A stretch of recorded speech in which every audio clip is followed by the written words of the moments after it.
नमस्कार साथियों, मैं मिस्टर टी.आर. नायक आप सभी का नायक आईएएस एकेडमी पर तहे दिल से हार्दिक स्वागत करता हूं, हार्दिक अभिनंदन करता हूं। तो प्यारे साथियों, हम जो राजस्थान के मंदिर पढ़ रहे थे, जिसमें वीडियो पार्ट आज हम थर्ड पढ़ेंगे, यानी कुछ जानकारी जो हमारी अधूरी रही थी उसको हम क्या करते हैं आज के इस वीडियो पार्ट थर्ड के अंदर है, जो कि इसे 3 नंबर क्लास के अंदर पूरा करने वाले हैं। तो हम लोगों ने जो कल के सेशन में, कल की क्लास में कहाँ तक जो छोड़ा था, यानी राजस्थान के जो प्रमुख जैन मंदिर हम पढ़ रहे थे, जिसमें देलवाड़ा का जो जैन मंदिर है उसके अंदर कई सारे, जो हम कह सकते हैं 5, जो 11वीं से 15वीं शताब्दी के बीच में 5 मंदिरों का जो समूह हमें देखने को मिलता है, जिसमें 2 कौन कौन से समूह थे। एक तो लुणवशाही मंदिर, एक पहला जो देलवाड़ा जैन मंदिर जो थे उनमें एक तो था सबसे प्राचीन और सबसे भव्य जो मंदिर था वो था विमल शाह मंदिर, और दूसरा प्राचीन और दूसरा जो भव्य मंदिर था वो था लुणव शाह का मंदिर। ठीक है, तो इन दोनों के बारे में हम लोगों ने अच्छे से चर्चा की थी। तो आज हम 3 नंबर लगा के लिखेंगे उसमें पीतलहर मंदिर। कौन सा? पीतलहर। क्यों कहा जाता है? क्योंकि उनकी है जो कि पीतल की वहां पे मूर्ति बनाई गई है। किसकी? उनके बारे में बात करते हैं। तो चलिए शुरू करते हैं बिना किसी देरी के। आप मेरे साथ साथ जो भी मैं यहाँ पे नोट्स बनवाता हूँ, तो आप साथ साथ है जो कि नोट्स है अच्छे से बनाते रहना। चलिए शुरू करते हैं।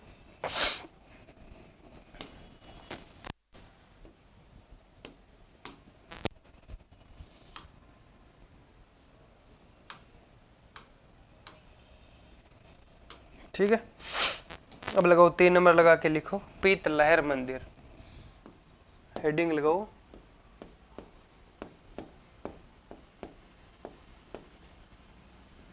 पीतलहर मंदिर।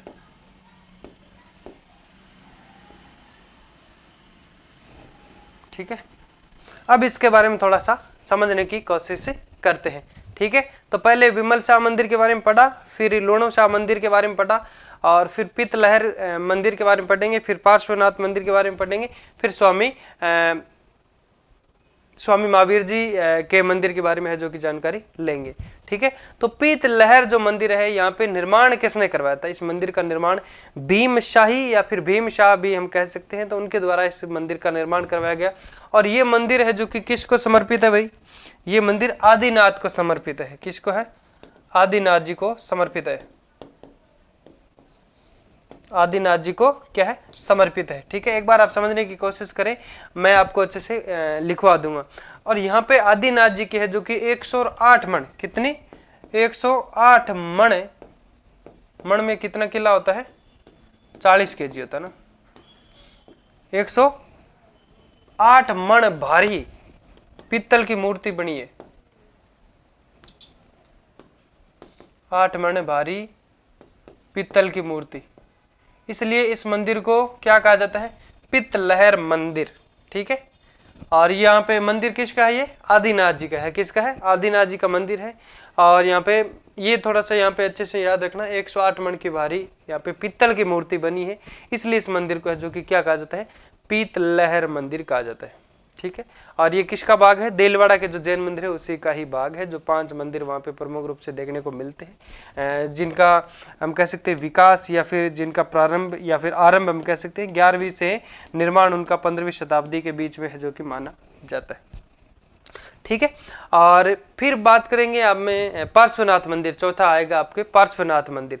तो उसमें निर्माण जो है वो 15वीं शताब्दी में मंडलिक के द्वारा करवाया गया, और ये समर्पित किसको है? ये हम कह सकते हैं पार्श्वनाथ जी को समर्पित है, जो कि जैन धर्म के कौन से हम कह सकते हैं तीर्थकार थे? 23वें तीर्थकार थे। 23वें तीर्थकार। किस मंदिर की बात कर रहे हैं? पार्श्वनाथ मंदिर।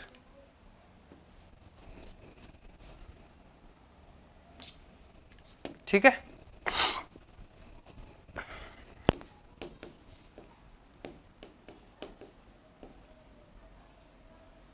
पार्श्वनाथ थे, ऐसे होता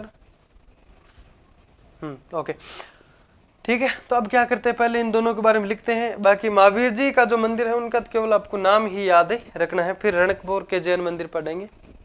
पहले देलवाड़ा का जो हम पढ़ रहे हैं उसमें लिखे आप 3 नंबर, ये जो है इसका निर्माण लिखे, निर्माण, या फिर ऐसे लिख सकते हैं इसका निर्माण भीमशाह या भामाशाह, भीम शाही या भीम शाह है। तो यहाँ पे कंफ्यूज आपको नहीं होना है, द्वारा करवाया गया। ठीक है, निर्माण किसके द्वारा करवाया गया? भीम शाह, या फिर हम कह सकते हैं भीम शाह है या फिर भीम शाही के द्वारा इसका निर्माण करवाया गया। समर्पित किसको है? आदिनाथ जी को।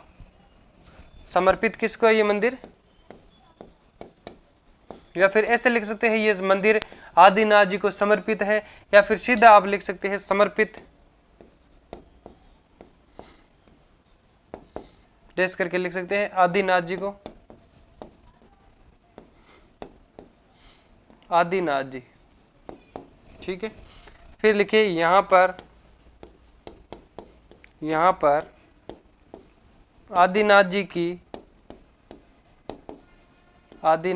की 108 मण भारी 108 मण भारी पित्तल की मूर्ति बनी है। पित्तल की मूर्ति बनी है या फिर लगी है, कैसे भी आप लिख सकते हैं, मूर्ति बनी है। ठीक है, तो इसके अंदर यही बात है, आपको क्या करना है, अच्छे से याद रखना है।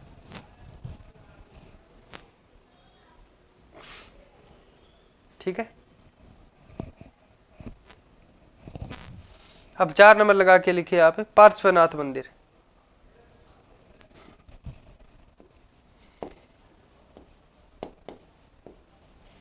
पार्श्वनाथ मंदिर ये किसको समर्पित है भाई, और निर्माण किसने करवाया इसका? 15वीं शताब्दी में करवाया गया। लिखे इसका निर्माण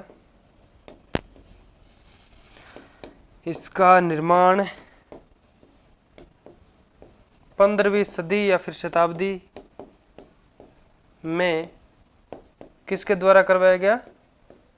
मंडलिक के द्वारा। ठीक है, इसका निर्माण किसके द्वारा करवाया गया? और ये मंदिर किसको समर्पित है भाई? पार्श्वनाथ जी को, जो कि जैन धर्म के 23वें तीर्थकार थे। समर्पित किसको है? पार्श्वनाथ जी को। ठीक है, कोष्टक में लिख दो 23वें तीर्थकार। 23वें तीर्थकार, या फिर ऐसे भी लिख सकते हैं ये मंदिर, ऐसे लिख सकते हैं ये मंदिर जैन धर्म के 23वें तीर्थकार पार्श्वनाथ जी को समर्पित है। ठीक है, और फिर एक आप लिखिए महावीर, 5 नंबर लगा के महावीर स्वामी मंदिर, बस केवल नाम लिख के छोड़ दीजिए। 5 नंबर महावीर स्वामी मंदिर।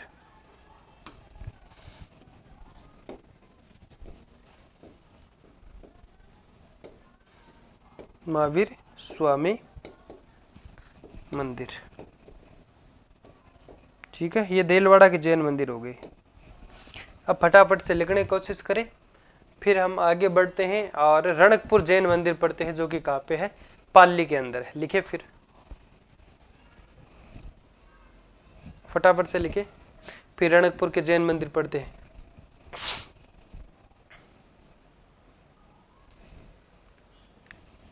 चलो अब हेडिंग लगाओ, रणकपुर के जैन मंदिर पाली।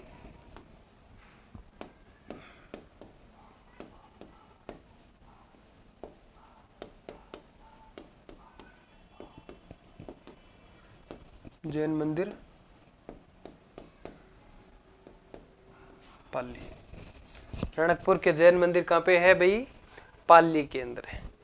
और ये कहाँ पे बने हुए हैं? मथाई नदी के किनारे स्थित ये जो मंदिर है, ये किस शैली के अंदर देखने को मिलते हैं? मारू गुर्जर शैली के अंदर हमें देखने को मिलते हैं। फिर बात करते हैं इन मंदिरों पे 2009 में, इन मंदिरों पे एक बार समझने की कोशिश करें कहाँ पे बने हुए? मथाई नदी के किनारे। कहाँ पे बने हैं? मथाई नदी के किनारे। इन मंदिरों पे 2009 में, कब? 2009 में कितने रुपए का डाक टिकट जारी हुआ? 5 रुपए का। 5 रुपए का डाक टिकट जारी हुआ। ठीक है, इन मंदिरों पे 2009 में 5 रुपए का डाक टिकट भी जारी हुआ था। निर्माण की बात करते हैं तो किस सदी के अंदर होता है? 15वीं सदी के अंदर है जो कि इन मंदिरों का निर्माण होता है। यानी एग्जैक्ट सन की बात करें तो 1439 ईस्वी में इनका जो निर्माण है वो किसने करवाया था? कुंभा का एक मंत्री था जिसका नाम था धरणकशाह पोरवाल, उसके द्वारा इन मंदिरों का निर्माण करवाया गया था। शिल्पकार की बात करें तो कौन था इनका शिल्पकार? शिल्पकार जिसका नाम था देवा या फिर दीपाक। ठीक है, कौन था इनका शिल्पकार? कौन था? देवा या फिर जिसको हम कह सकते हैं दीपाक भी नाम कई बार हमको वहां पे ऑप्शन में देखने को मिल सकते हैं। और रणकपुर जैन मंदिर जो है वहां पे 5 मंदिरों का एक समूह है। कितने मंदिरों का समूह है? 5 मंदिरों का जो समूह हमें देखने को मिलता है, तो वो सारे सामूहिक रूप से किसको समर्पित है? आदिनाथ जी को समर्पित है। तो चलिए लिखते हैं और उसके बाद में है जो कि सारा कुछ जो भी है हम कह सकते हैं समझने की कोशिश करते हैं। और ये जो 5 मंदिरों का जो समूह है, यहाँ पे 5 मंदिरों का समूह है। ठीक है, अब इन सभी 5 मंदिरों के बारे में एक एक करके पढ़ेंगे। और ये सभी मंदिर किनको समर्पित है भाई? सभी मंदिर आदिनाथ जी को, सामूहिक रूप से आदिनाथ जी को समर्पित है। तो पहला मंदिर हम इनके अंदर पढ़ेंगे आदिनाथ जी का ही। किसका मंदिर पढ़ेंगे? आदिनाथ जी का। यानी रणकपुर के जो जैन मंदिर है उनमें सबसे प्रमुख, सबसे भव्य, सबसे प्राचीन मंदिरों की बात करें तो कौन सा आ जाएगा? आदिनाथ मंदिर। फिर एक आएगा नेमिनाथ मंदिर, और एक पार्श्वनाथ मंदिर भी वहां पे बना हुआ है। एक सूर्य मंदिर है, एक देवी चक्रेश्वरी माता का भी मंदिर वहां पे बना हुआ है। तो पहले यहां तक लिखे अच्छे से और उसके बाद में आगे बढ़ते हैं। तो पहले हेडिंग लिखो रणकपुर के जैन मंदिर, फिर इसमें लिखते हैं। डबल मेहनत करूंगा आपके लिए, पहले समझाने के लिए भी मैं पूरी लाइन लिख देता हूं, फिर दोबारा भी मैं आपको लिखवाता हूं। वैसे आपको लग रहा होगा कि हमारा थोड़ा सा टाइम वेस्ट हो रहा होगा, जैसे मैं पहले दोबारा लिखवाता हूँ। तो इसमें आप हल्का सा वीडियो स्पीड भी कर सकते हैं, लेकिन जो समझ लिया, जो लिख लिया आपने, वो क्या है? लोहे की लकीर है मान लो। रणकपुर के जैन मंदिर लिखो। इनका निर्माण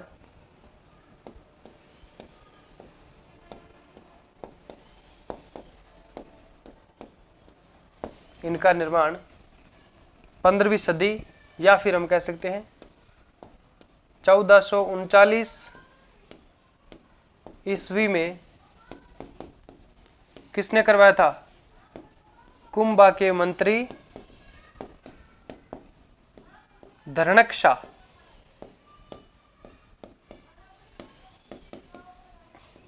पोरवाल ने करवाया था।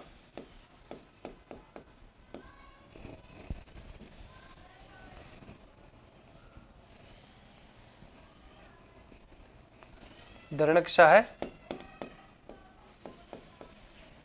पोरवाल ने करवाया।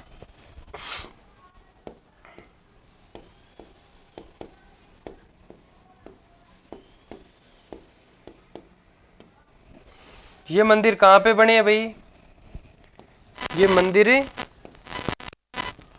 मथाई नदी के किनारे, ये मंदिर मथाई नदी के किनारे बने हुए।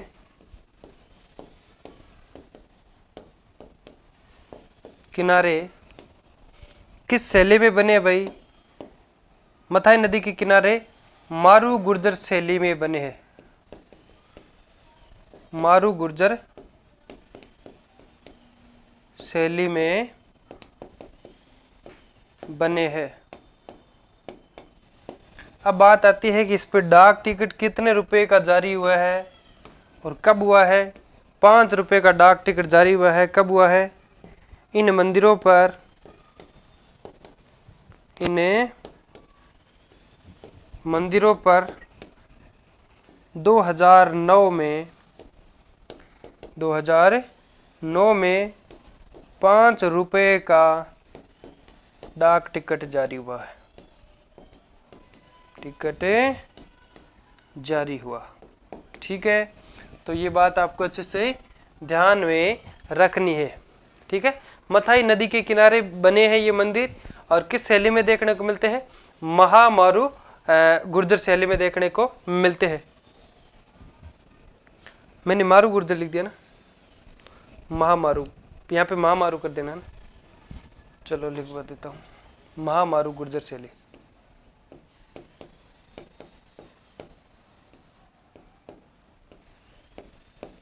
ठीक है, कभी मैं बोलता सही हूं, लिखने में कई बार गलती हो जाती है।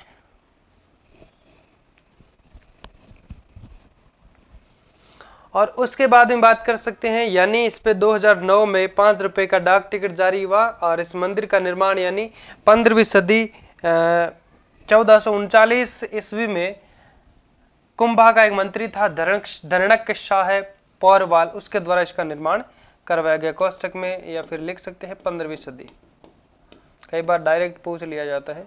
तो ये थोड़ा सा जो हम कह सकते हैं, ये नॉर्मल जो नॉलेज है ये आपको होना चाहिए था। ओके, ठीक है, लिखिए फटाफट से। फिर हम बात करते हैं इसका शिल्पकार कौन था, देवा या फिर दीपा था। 1-2 लाइन और लिखिए, फिर नेक्स्ट पेज के अंदर है जो कि लिखने की कोशिश करते हैं। रणकपुर के जो जैन मंदिर है वहाँ पे 5 मंदिरों का जो समूह देखने को मिलता है और वो सामूहिक रूप से किसको समर्पित है? आदिनाथ जी को समर्पित है। फिर 5 मंदिरों को एक एक करके पढ़ते हैं। शिल्पकार,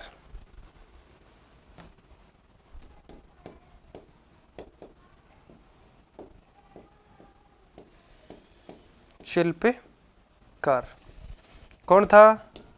देवा या फिर लिखे दीपक। आगे बढ़े, फटाफट से लिखने की कोशिश करें।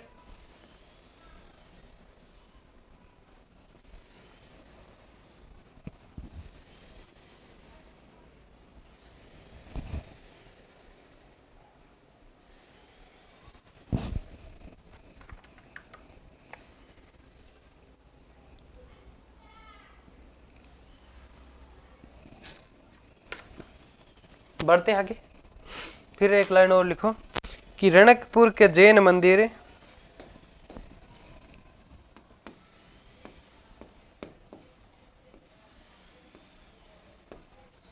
रणकपुर के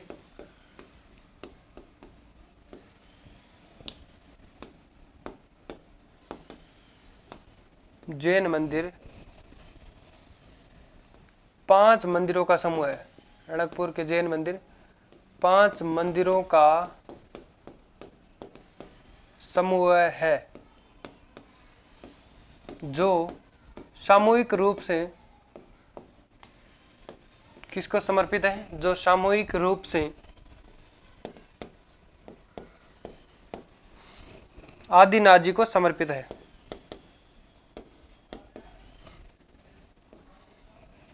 आदिनाथ जी को समर्पित है।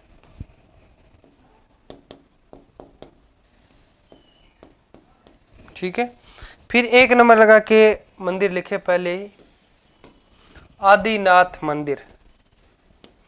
5 मंदिरों को पढ़ते हैं, 1 नंबर लगा के लिखिए आप आदिनाथ मंदिर।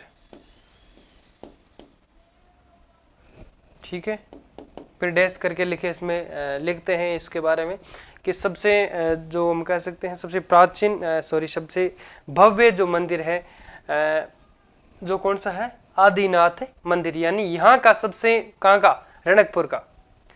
यहाँ का सबसे भव्य मंदिर जो है वो कौन सा है? आदिनाथ मंदिर है। और अगर बात करें यहाँ पे आदिनाथ जी की 5 फीट ऊंची चतुर्भुज जो मूर्ति बनाई गई है। और यहाँ पे स्तंभों की जो संख्या की बात करें तो कितने स्तंभ है भाई? 1444 स्तंभ है। इसलिए इस मंदिर को स्तंभों का अजायब घर भी कहा जाता है। स्तंभों का अजायब घर या फिर पात्रियों का देवरा भी इसे है जो कि कहा जाता है। सॉरी, पात्रियों का क्या वो हम कह सकते हैं, यानी इसको स्तंभों का अजायब घर भी कहा जाता है और स्तंभों का वन भी कहा जाता है। सॉरी, पात्रियों का देवरा वो है जो वेश्यावर्त, जो नग्न मूर्तियां बनी है वहां पे, उसके बारे में आगे बात करेंगे। तो लिखे इसमें, पहले समझे कि इसके अंदर, यानी ये जो मंदिर है, ये रणकपुर के जो जैन मंदिर है उनमें सबसे भव्य मंदिर है। और यहाँ पे आदिनाथ जी की 5 फीट ऊंची चतुर्भुज मूर्ति बनाई गई है। और यहाँ पे इन मंदिरों के अंदर बात करें तो आदिनाथ जी का जो मंदिर है, यहाँ पे 1444 स्तंभ बने हैं, इसलिए इसको, मेन बात ये याद रखना, इसलिए इसको स्तंभों का अजायब घर भी कहा जाता है, स्तंभों का वन भी कहा जाता है। और इस मंदिर में 24 तो है मंडप और 84 यानी 84 शिखर बने। इसका आकार की बात करें तो जैन धर्म का एक पवित्र, हम कह सकते हैं, विमान है। कौन सा है? जैन धर्म का एक पवित्र विमान है जिसका नाम है नलिनी गुल्लम। क्या नाम है? पवित्र विमान। क्या नाम है उसका? नलिनी गुल्लम। नलिनी गुल्लम के आकार का रूप है जो किसको दिया गया है। अब लिखते हैं, चलो ठीक है, समझ में आ गया। अब लिखते हैं फटाफट से। पहले लिखे, यहां का सबसे भव्य मंदिर है। ये यहां का सबसे भव्य मंदिर है। कहां का? रणकपुर के जैन मंदिरों का। ठीक है, तो समझ लीजिए, ये यहां का सबसे भव्य मंदिर है।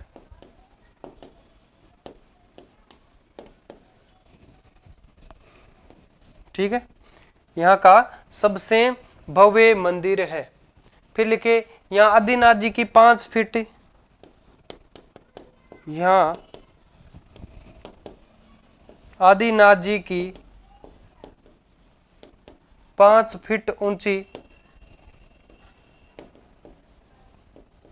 5 फीट ऊंची चतुर्भुज मूर्ति बनी है। चतुर्भुज मूर्ति बनी है।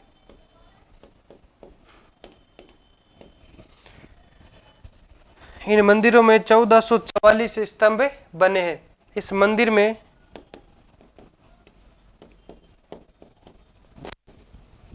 इससे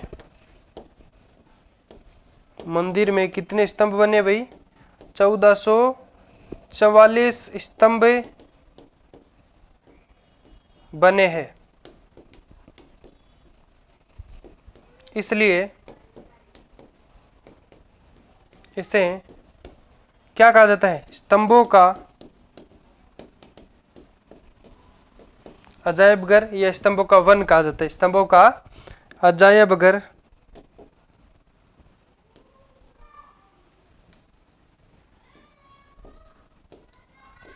अंडरलाइन कर देना, स्तंभों का अजायब घर या स्तंभों का वन। स्तंभों का वन कहा जाता है। लिखे फटाफट से।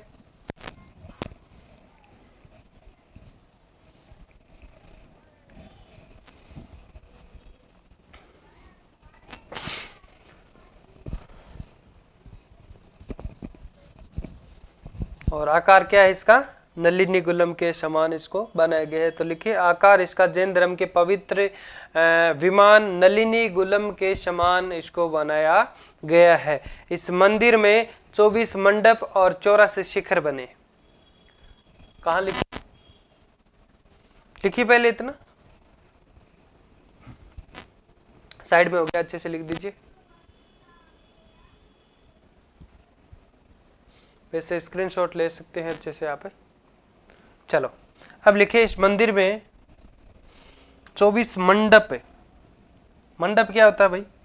सभा कक्ष, प्रतीक्षा, सभा कक्ष।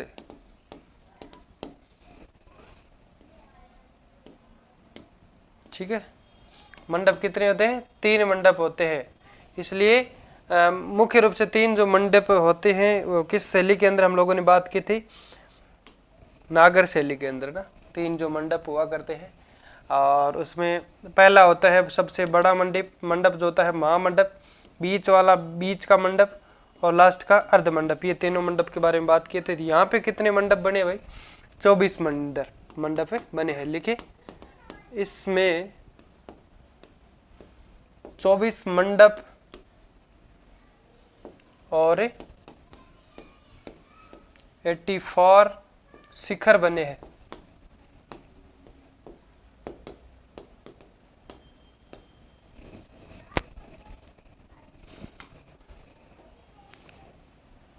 इस मंदिर की आकृति, इस मंदिर का आकार जैन धर्म के पवित्र विमान कौन सा है? नलिनी गुलम के समान बना है। अंडरलाइन, नलिनी गुलम।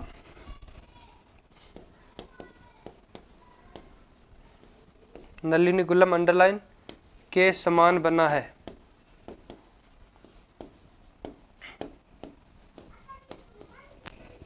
ठीक है, लिखिए फटाफट से।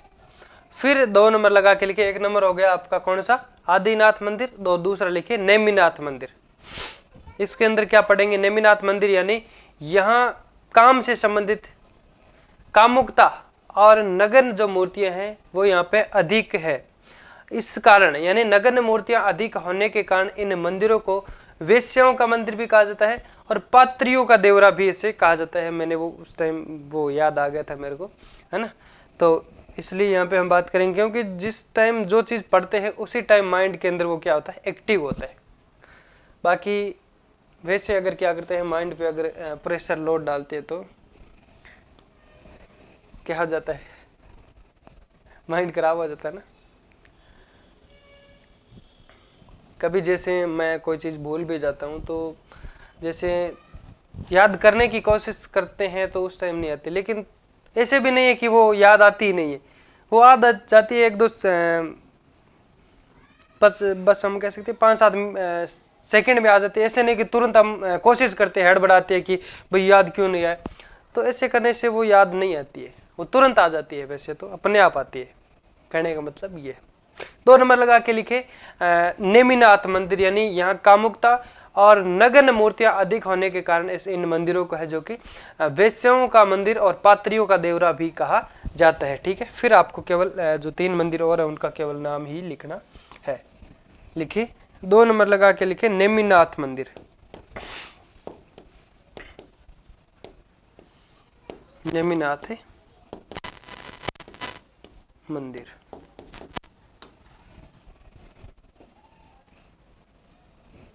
अब लिखिए यहाँ कामुकता और नग्न मूर्तियां अधिक है। लिखिए यहाँ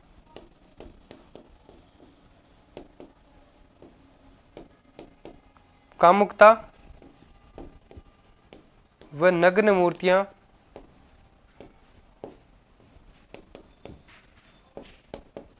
अधिक होने के कारण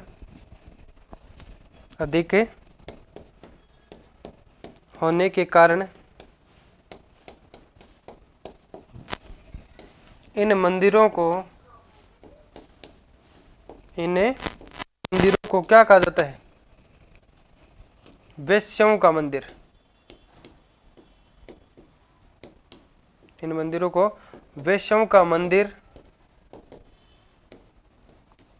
व पात्रियों का देवरा, पात्रियों का देवरा कहा जाता है। पात्रियों का देवरा कहा जाता है। बस इसके अंदर ये बात ही आपको केवल याद रखनी थी। फिर 3 जो मंदिर है उनका केवल नाम और लिख लीजिए। पार्श्वनाथ मंदिर है, सूर्य मंदिर है और एक है देवी चक्रेश्वरी माता का मंदिर। ठीक है, लिखिए फटाफट से।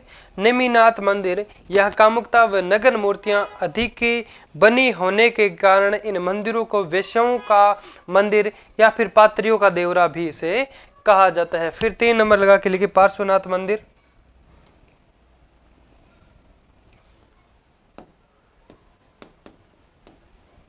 पार्श्वनाथ मंदिर। 4 नंबर लगा के लिखे सूर्य मंदिर।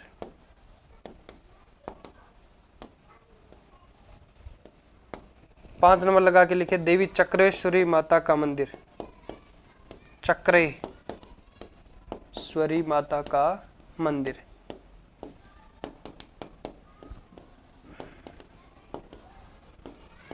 देवी चक्रेश्वरी माता का मंदिर, ये 5 मंदिर यहाँ के क्या है, 5 मंदिरों का यहाँ पे हम कह सकते हैं रणकपुर के जो जैन मंदिर, यहाँ पे 5 मंदिरों का जो समूह हमें देखने को मिलते हैं। और ये 5 मंदिर मुख्य रूप से हम कह सकते हैं सामूहिक रूप से किसको समर्पित है, आदिनाथ जी को, आदिनाथ जी को समर्पित है। जिसमें पहला जो भव्य मंदिर किसका है यहाँ पे रणकपुर जैन मंदिर में, समर्पित है। ठीक है, किसका है, आदिनाथ जी का। तो अब लिखे ये 3 मंदिरों का नाम और लिख लीजिए, उसके बाद में आगे बढ़ते हैं।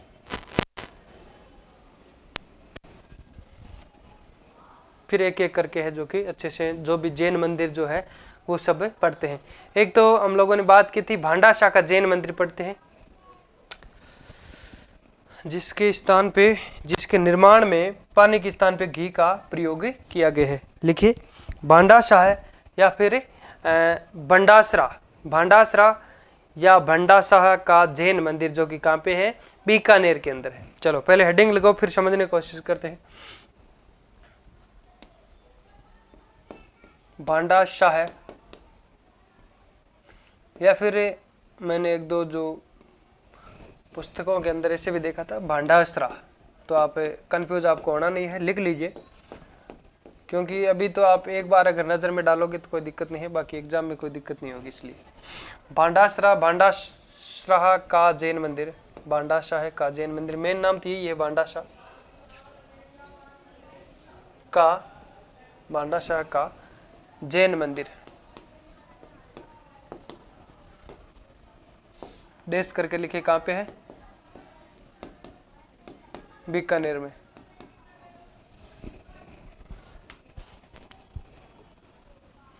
निर्माण किसने करवाया था, एक जैन सेठ था जिसका नाम था भांडाशाह, इसलिए इसका नाम है जो कि भांडाशाह पड़ा। अब बात करते हैं इसके बारे में। कहा जाता है कि वहां पे एक कोई सेठ था, चलो वैसे आपका टाइम खराब होगा, मैं वैसे बता दूंगा पूरी कहानी उनके बारे में, यानी मेन बातें लिखते रहे कि इसका जो निर्माण है वो बीकानेर में करवाया गया और किस शासक के समय में करवाया गया। लूणकरण जो शासक था उस समय एक घी का व्यापारी था, जैन सेठ हम कह सकते हैं, तो जिसका नाम था भांडाशाह, उनके द्वारा इसका निर्माण करवाया गया। और ये जो मंदिर है वो किसको समर्पित है, ये सुमतिनाथ जो कि जैन धर्म के 5वें तीर्थकार थे उनको समर्पित है। और एकमात्र ऐसा जो मंदिर है जिसके निर्माण में, यानी जिसकी नींव में पानी के स्थान पे घी का प्रयोग किया गया। अब लिखिए इसका निर्माण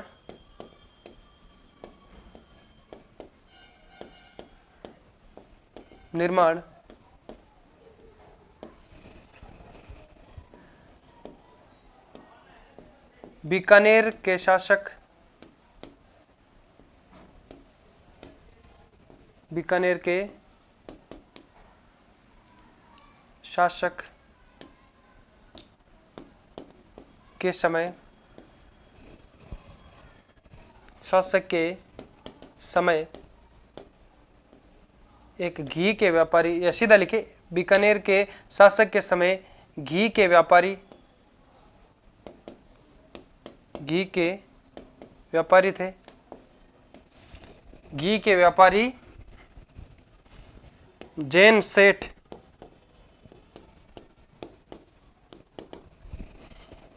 भांडाशाह द्वारा करवाया गया, भांडाशाह द्वारा करवाया गया। लाइन बड़ी हो सकती है पर एक बार आप अगर पढ़ लोगे तो आपको याद हो जाएगी। मेन बात क्या करना है कि इसका निर्माण किसने करवाया? भांडा शाह ने करवाया था, बस, जो घी का व्यापारी था। पढ़ लोगे तो आपको क्या है कि थोड़ा कंफ्यूज होने की दिक्कत नहीं है, भूलोगे नहीं, इसलिए मैंने बड़ी लाइन लिखवाई है, बाकी इसका मकसद कोई और है नहीं, है ना, ये बात याद रखनी है। और ये मंदिर जो जैन धर्म का 5वां तीर्थकार कौन था? सुमतिनाथ, उनको समर्पित है भाई। कहाँ पे बना ये मंदिर? बीकानेर में। ये मंदिर जैन धर्म के, सीधा लिखे, ये मंदिर 5वें तीर्थकार, ये सीधा लिखे, सुमतिनाथ को समर्पित है। सुमति नाथ को समर्पित है।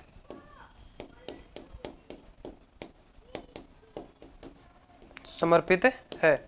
अब कोष्टक में लिख दीजिए 5वें तीर्थकार।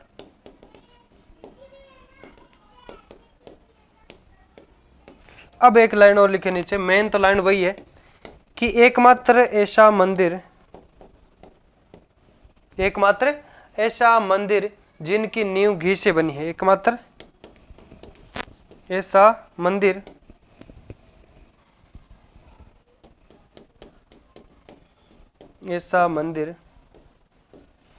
जिनकी नींव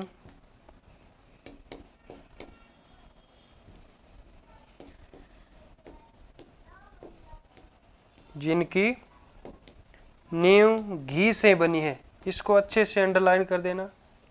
क्या हो गया? घी से बनी है, यानी ऐसा पढ़ा था हम लोगों ने कि भांडा शाह का जैन मंदिर जो भांडा शाह के द्वारा बनवाया गया, कहाँ पे है? बीकानेर के अंदर है। एकमात्र ऐसा मंदिर जिनके निर्माण में पानी के स्थान पे घी का प्रयोग किया गया है, ऐसा कहा जाता है। बाकी देखने में ये मिलता है कि नींव में, केवल नींव जो भरी गई थी उसके अंदर ही केवल है जो कि इसका पानी की जगह है जो कि घी का प्रयोग किया गया है। कई जगह से है जो कि घी का व्यापारी था, कई गांवों से घी को इकट्ठा किया और इसके नींव को डलवाया था। ठीक है, तो ये लिखे। फिर हम लिखते हैं ओसिया का जैन मंदिर। फिर लोद्रवा का जैन मंदिर पढ़ेंगे जैसलमेर के। और पहले लिखे ये इतना फटाफट से, आवाज तो आ रही है ना अच्छे से? किसी प्रकार की कोई डाउट वगैरह हो तो आप कमेंट में जरूर बता देना। ओके, चलो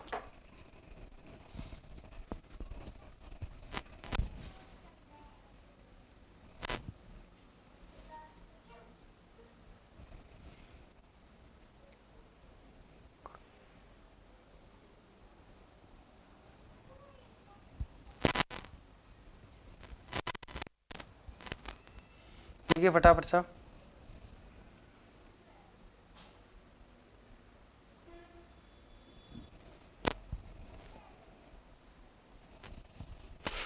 आगे बढ़े? ठीक है, अब कौन से मंदिर लिखेंगे? ओसिया के जैन मंदिर। अब लिखो, हेडिंग लगाओ नेक्स्ट, ओसिया के जैन मंदिर।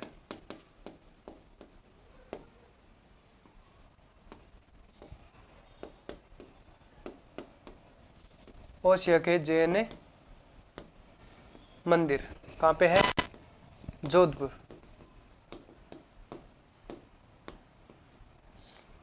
फिर लोदरबा के पढ़ेंगे, मुंबल, लोदरबा की राजकुमारी, मुंबल मेंद्रा की कहानी हम लोगों ने पढ़ी थी ना। अब ओसिया के जैन मंदिर, इनकी बात करते हैं तो यहाँ पे जो सबसे जो विशाल, सबसे प्राचीन जो भव्य मंदिर है वो किसका है? महावीर स्वामी का है। किसका है? यानी जिसका निर्माण हम कह सकते हैं 8वीं सदी से लेकर के जो 12वीं सदी के अंदर, यहाँ पे 8वीं सदी से लेकर 12वीं सदी के बीच में जो भी यहाँ पे मंदिरों का जो निर्माण हुआ ओसिया के अंदर, जो जैन मंदिर, उनमें हम कह सकते हैं सबसे प्राचीन जो मंदिर है वो कौन सा है? महावीर स्वामी का मंदिर है। किसका है? महावीर स्वामी का मंदिर है। ठीक है, अब बात आती है कि महावीर स्वामी का मंदिर यहाँ का जो प्रसिद्ध है वो इस क्षेत्र का तो प्रसिद्ध है, तो हम कह सकते हैं है ही, लेकिन ये मंदिर है जो कि उत्तरी भारत का सबसे प्राचीन मंदिर है, जो कि माना जाता है, जिनका जो निर्माण है वो किसने करवाया था? प्रतिहार शासक था, जिसका नाम था वत्सराज। प्रतिहार शासक वत्सराज ने है जो किसका निर्माण करवाया था? किसका निर्माण?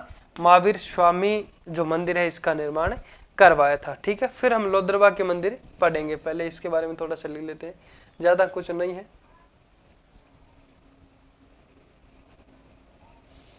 अब लिखो एक लाइन। 8वीं से 12वीं सदी के बीच यहां कई मंदिर बने। 8वीं से 12वीं सदी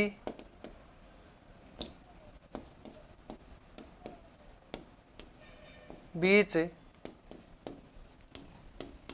यहां कई मंदिर बने, जिनमें यहां का सबसे प्राचीन मंदिर, यहां का सबसे प्राचीन मंदिर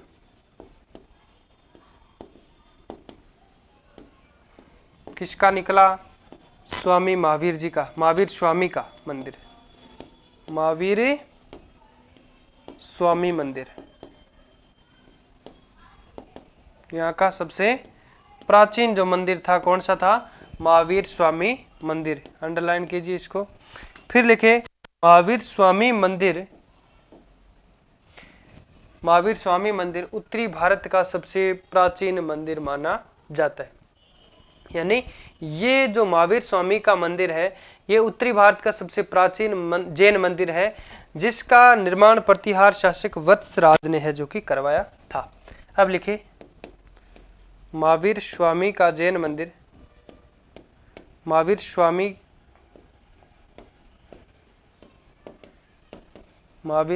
का मंदिर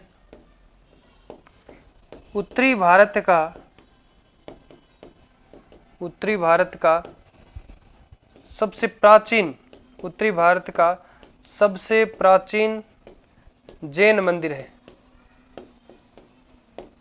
सबसे प्राचीन जैन मंदिर है, सबसे प्राचीन जैन मंदिर है, जिसका निर्माण किसने करवाया? जिसका निर्माण वत्सराज ने करवाया, जो कि प्रतिहार शासक था, जिसका निर्माण प्रतिहार शासक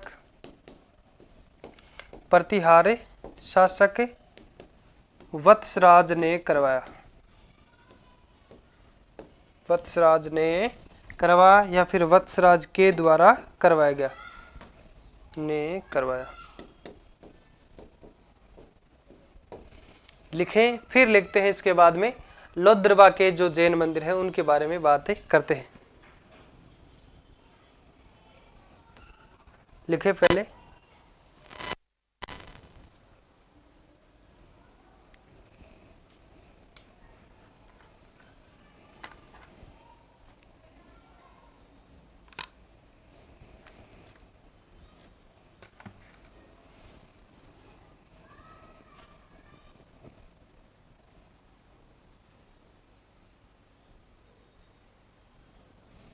लिख लिया होगा। चलो अब लिखो लोद्रवा के जैन मंदिर। नेक्स्ट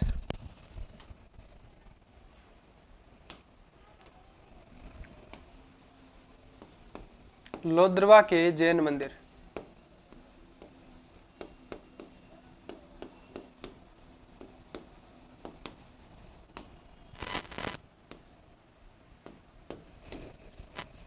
लोद्रवा के जैन मंदिर, इसमें क्या लिखेंगे?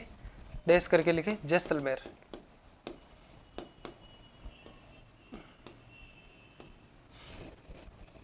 ठीक है, तो यहां पे जो मंदिर है जिसमें प्राचीन सबसे मंदिर कौन सा माना जाता है? पार्श्वनाथ जी का मंदिर माना जाता है। यहाँ पे जो जैन मंदिर बने हैं जिसमें प्राचीन जो मंदिर है वो पार्श्वनाथ जी का माना जाता है, और इसको मोहम्मद गौरी ने, इस मंदिर को मोहम्मद गौरी ने ध्वस्त भी करवा दिया था। इस मंदिर को मोहम्मद गौरी ने नष्ट करवा दिया था, लेकिन कालांतर में हम कह सकते हैं इसी मंदिर की जगह हम कह सकते हैं यहाँ पे धीरू शाह बंसाली नामक कोई व्यक्ति था, उसने यहाँ पे पार्श्वनाथ की मूर्ति को स्थापित किया था, जिसे क्या कहा जाता है, सहस्त्राफन भी कहा जाता है। सहस्त्राफन चिंतामणि पार्श्वनाथ कहा जाता है। क्या कहा जाता है इसको? सहस्त्राफन। सहस्त्राफन चिंतामणि पार्श्वनाथ।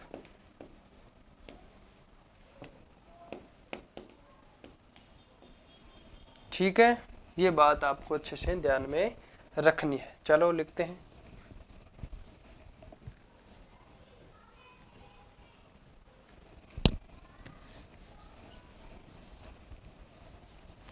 अब इसके अंदर लिखे आप फटाफट से कि यहाँ स्थित जो प्राचीन मंदिर है, जिनमें पार्श्वनाथ मंदिर सबसे प्राचीन मंदिर कौन सा है, यानी यहाँ स्थित प्राचीन पार्श्वनाथ मंदिर को किसने ध्वस्त करवाया था? लिखे, यहाँ स्थित प्राचीन मंदिर, यहाँ स्थित प्राचीन मंदिर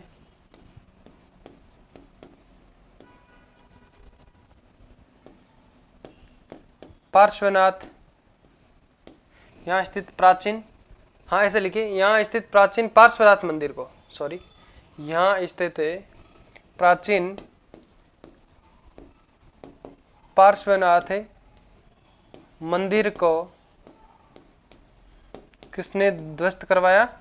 मोहम्मद गौरी ने। मोहम्मद गौरी ने नष्ट कर दिया था। नष्ट कर दिया था।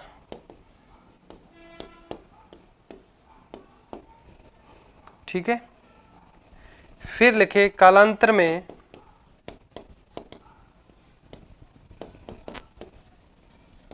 धीरू शाह बंसाली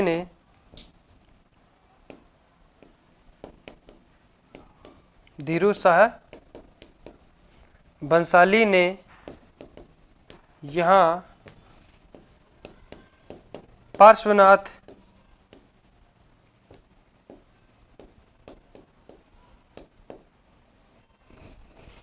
की मूर्ति स्थापित की। मूर्ति स्थापित की, जिसे क्या कहा जाता है? सहस्त्राफन। सहस्त्राफन अंडरलाइन कर लेना। सहस्त्राफन चिंतामणि पार्श्वनाथ।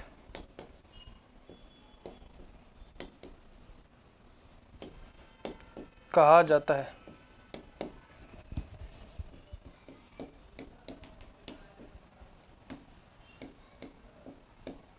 ठीक है, यानी लोहद्रवा के जो जैन मंदिर है, इसमें यहाँ पे जो प्राचीन एक मंदिर हम कह सकते हैं, जो प्राचीन मंदिर है, जिसमें कौन सा एक है पार्श्वनाथ मंदिर, उसको मोहम्मद गौरी ने नष्ट कर दिया था। और 1 मिनट कॉल आ रहा है।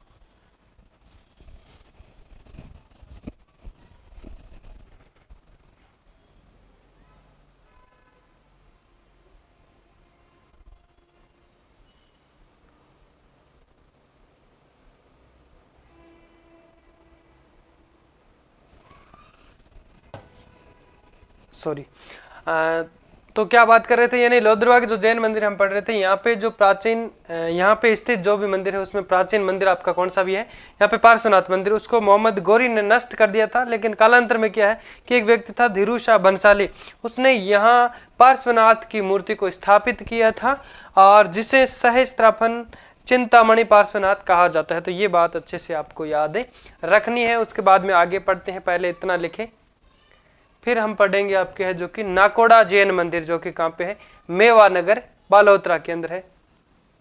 ठीक है, नाकोड़ा जैन मंदिर।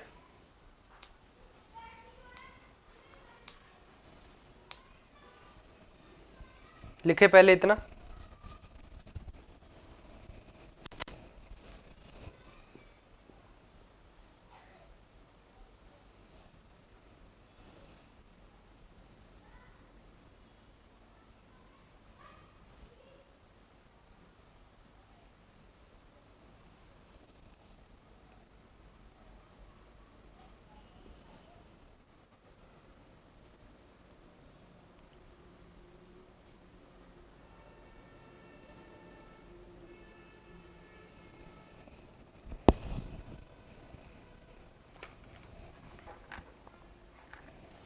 चलो नेक्स्ट आगे बढ़ते हैं। चलें, लिख लिया? ओके। अब लिखिए आप नाकोड़ा के जैन मंदिर, यानी जो कि मेवा नगर बालोतरा में है। नाकोड़ा के जैन मंदिर।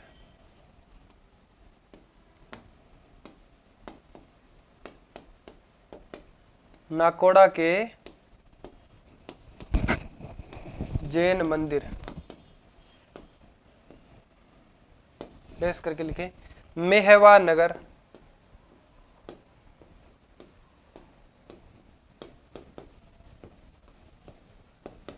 कहाँ पे है?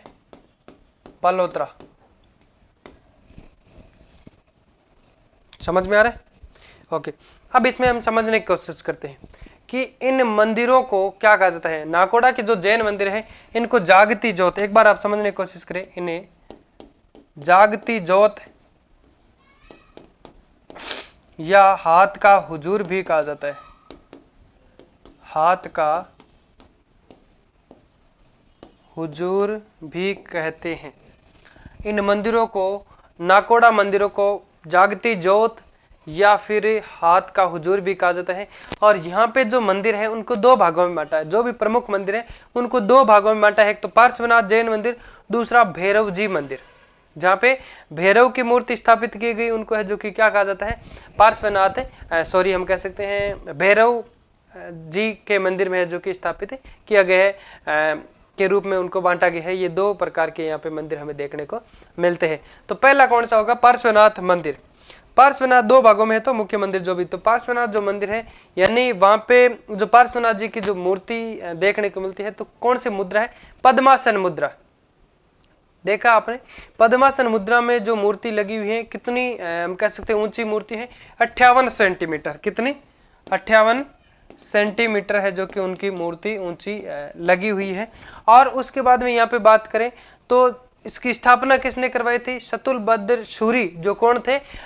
जैन आचार्य थे शतुलभद्र सूरी, उसने है जो कि इस मूर्ति की स्थापना की थी। किसने की थी? शतुलभद्र सूरी ने इसकी स्थापना की थी। और किसकी मूर्ति है ये? 58 सेंटीमीटर ऊंची पार्श्वनाथ जी की। ठीक है, पार्श्वनाथ जी की मूर्ति है जो कि कितनी? 58 सेंटीमीटर ऊंची है। फिर आता है आपके भैरव मंदिर। भैरव जी के जो मंदिर है उनका निर्माण 15वीं सदी के अंदर है जो कि यहाँ पे करवाया था एक हम कह सकते हैं आचार्य थे कीर्ति रतन, उसके द्वारा भैरव जी की मूर्ति को वहाँ पर है जो कि स्थापित किया गया था। और नाकोड़ा में एक मेला भी जो बढ़ता है, कब बढ़ता है? पौष कृष्ण दशमी को बढ़ता है, जिसे पार्श्वनाथ जयंती भी हम कहते हैं। ठीक है। फिर एक आता है इसी के अंदर एक मंदिर आता है बौद्धर जिनाले। कौन सा आता है? बौद्धर जिनाले। बौद्धर जिनाले जो मंदिर है जो कि भीनमाल जालोर के अंदर है। ठीक है, वो अलग से हम पढ़ते हैं। जिसमें यानी क्षेत्रफल की दृष्टि से अगर बात करें तो सबसे बड़ा जैन मंदिर कौन सा कहलाता है? बौद्धर जिनाले मंदिर भीनमाल जालोर के अंदर है ना। तो यहाँ पे कुल छोटे छोटे हम कह सकते हैं 72 मंदिर है जो कि बने हुए, इसलिए इनको है जो कि बौद्धर जिनाले मंदिर कहा जाता है। अब बौद्धर को 3 भागों में डिवाइडेड करो, कितना हो जाएगा? 24 24 24। ये जो 24 है ये हम कह सकते हैं जो प्राचीन जो तीर्थकार हुए हैं उनके मंदिर है। ये तो हो गए प्राचीन तीर्थकारों के मंदिर।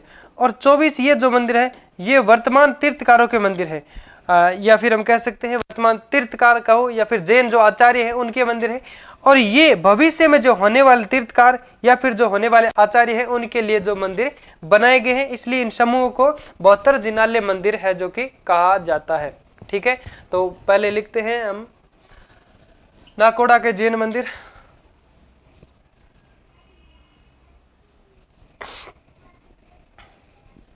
ठीक है। तो लिखे कि इन मंदिरों को जागती ज्योत, और पहले लिखे यहाँ पे नाकोड़ा के जैन मंदिर, इन मंदिरों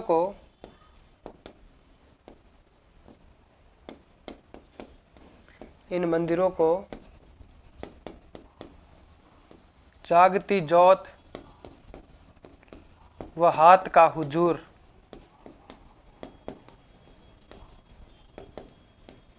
भी कहा जाता है,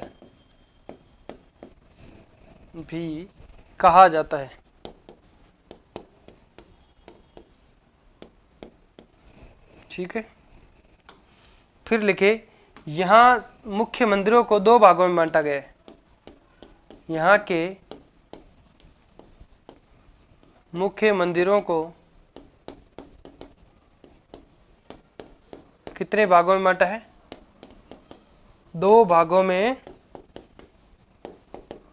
बांटा है, ठीक है। यहाँ के जो भी मंदिर है, मुख्य मंदिर, उनको कितने भागों में बांटा है भाई? दो भागों में बांटा है। अब यहाँ पे एक बात और करते हैं। अब दो भाग कौन कौन से हैं? एक नंबर तो हो गया आपके पार्श्वनाथ मंदिर, पार्श्वनाथ मंदिर। दूसरा कौन सा हो जाएगा? भैरव जी का मंदिर, जहाँ पे भैरव जी की मूर्तियां स्थापित की गई है कीर्ति रत्न के द्वारा, जो तीर्थकार थे, आचार्य थे। यानी अब हम बात करते हैं पार्श्वनाथ मंदिर की। यहाँ पे पार्श्वनाथ जी की जो मूर्ति है वो 58 सेंटीमीटर ऊंची है, जो कि जिसकी स्थापना सतुल भद्र सूरी ने है जो कि की थी। अब लिखेगी यहाँ पार्श्वनाथ जी की जो मूर्ति है, यहाँ पार्श्वनाथ जी की मूर्ति, पार्श्वनाथ जी की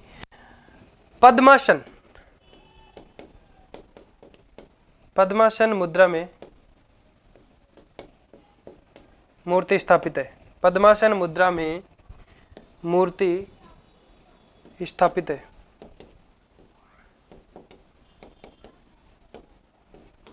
ठीक है। यहाँ पे हम कह सकते हैं जो पार्श्वनाथ जी की मूर्ति है वो किस मुद्रा में स्थापित है? पद्मासन मुद्रा में स्थापित है, और 58 सेंटीमीटर ऊंची मूर्ति है। 58 सेंटीमीटर ऊंची मूर्ति बनी है, जिनकी स्थापना किसने करवाई थी? किसने यहाँ पे स्थापित करवाया? जिनकी स्थापना लिखें, जिनकी स्थापना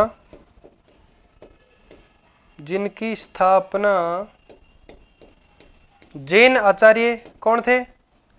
जैन आचार्य किसने करवाई? सतुलभद्र सूरी ने। सतुलभद्र सूरी ने करवाई, ठीक है। फिर भैरव जी की मूर्ति मंदिर पढ़ते हैं, फटाफट से लिखे इसको। समझने में आप टाइम ले लीजिए, बट लिखने में टाइम ज्यादा न लीजिए। लिखिए फटाफट से।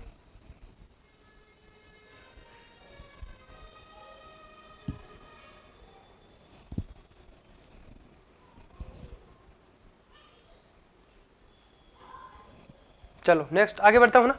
2 नंबर लगा के लिखिए भैरव जी के मंदिर।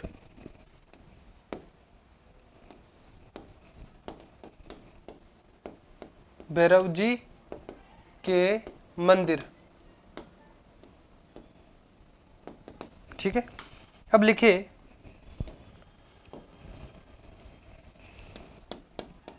15वीं सदी में यहाँ 15वीं सदी में यहाँ जैन आचार्य कीर्ति रतन ने भैरव जी की मूर्ति स्थापित की। भैरव जी की मूर्ति स्थापित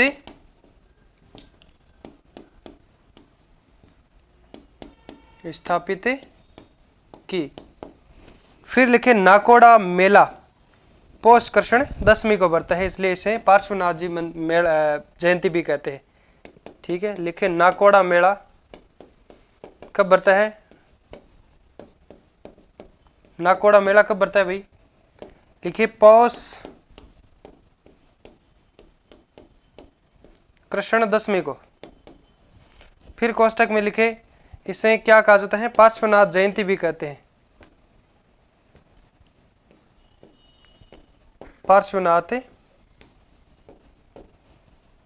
जयंती भी कहते हैं, इसे पार्श्वनाथ जयंती कहते हैं, भी कहने की जरूरत नहीं है, पार्श्वनाथ जयंती कहते हैं। ठीक है, अब लिखो, फटाफट से लिखने की कोशिश करें। फिर बढ़ते हैं 72 जिन्नाले मंदिर, जो कि कहाँ पे है? भीनमाल जालोर के अंदर है, जो कि क्षेत्रफल की दृष्टि से सबसे बड़े जैन मंदिर माने जाते हैं। लिखे फटाफट से।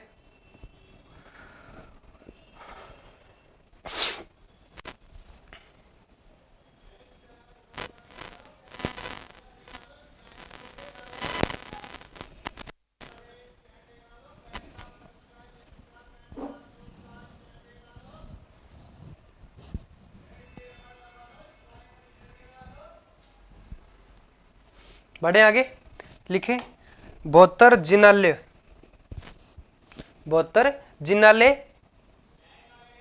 भीनमाल जालोर। अब लिखो आप 72 जिन्नाले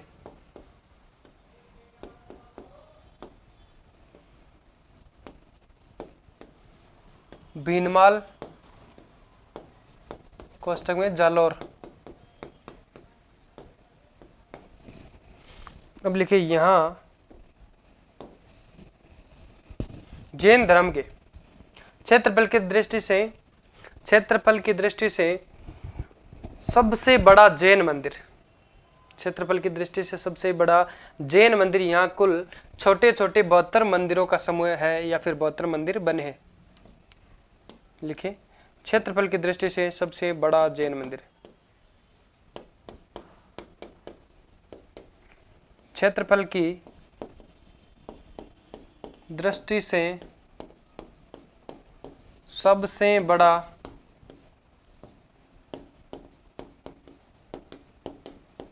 बड़ा जैन मंदिर। यहाँ कुल छोटे छोटे या फिर छोटे मोटे, कैसे छोटे बड़े, यहाँ कुल छोटे छोटे कितने मंदिर बने हैं?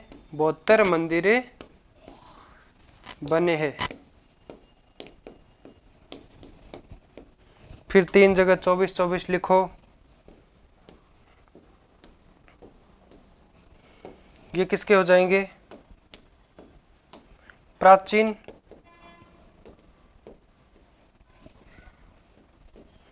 तीर्थकारों के, यानी यहाँ पे जो 72 मंदिर हैं उनमें से 24 तो किसके हो जाएंगे? प्राचीन तीर्थकारों के, और 24 है जो वर्तमान तीर्थकारों के हो जाएंगे। वर्तमान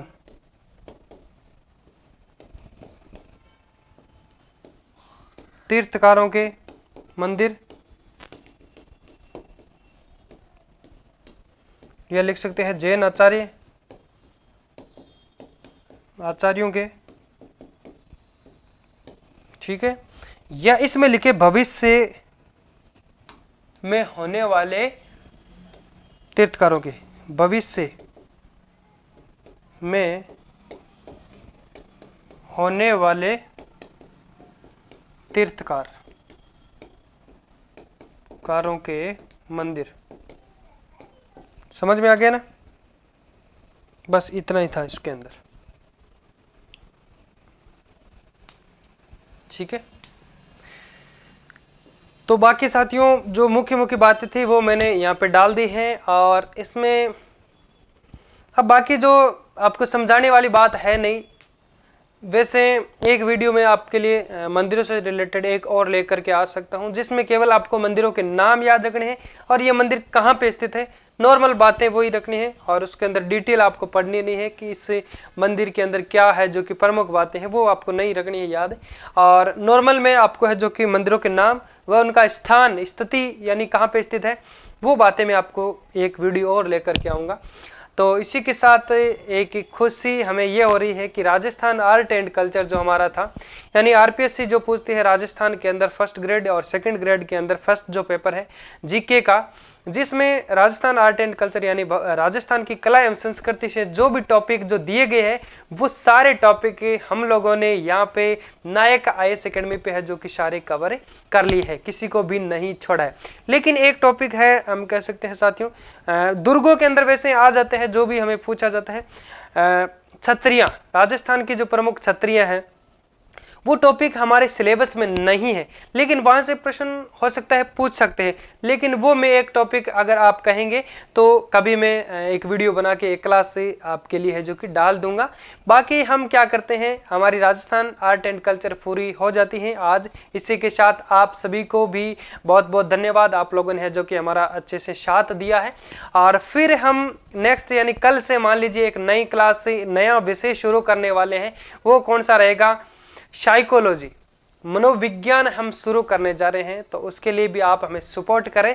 तो और एक दो सब्जेक्ट हम कह सकते हैं, दो सब्जेक्ट हम साथ में चलाने की कोशिश करते हैं, ताकि जो हम कह सकते हैं शिक्षा विभाग, हम कह सकते हैं एक तो आपके सामान्य शिक्षा सेकंड ग्रेड की तो भर्ती आई नहीं है, लेकिन एक संस्कृत विभाग में जो भर्ती आई हुई है उसमें मेरे हम कह सकते हैं प्रिय विद्यार्थियों ने जो फॉर्म डाला होगा तो वो उनके लिए भी अच्छे से हम कह सकते हैं योग्य हो जाए कि भाई हम लोगों ने अच्छे से सिलेबस को कवर कर लिया है। तो मैं 2 सब्जेक्ट साथ में चलाने की कोशिश करूंगा और जल्द से जल्द आपको सारा जो भी स्टडी मटेरियल हम कह सकते हैं कंप्लीट आपका सिलेबस करवाने की कोशिश करूंगा। फिर मिलते हैं साथियों एक नए टॉपिक, नए जोश और जुनून के साथ। तब तक के लिए एक छोटा सा ब्रेक लेते हैं। बाय बाय, जय हिंद।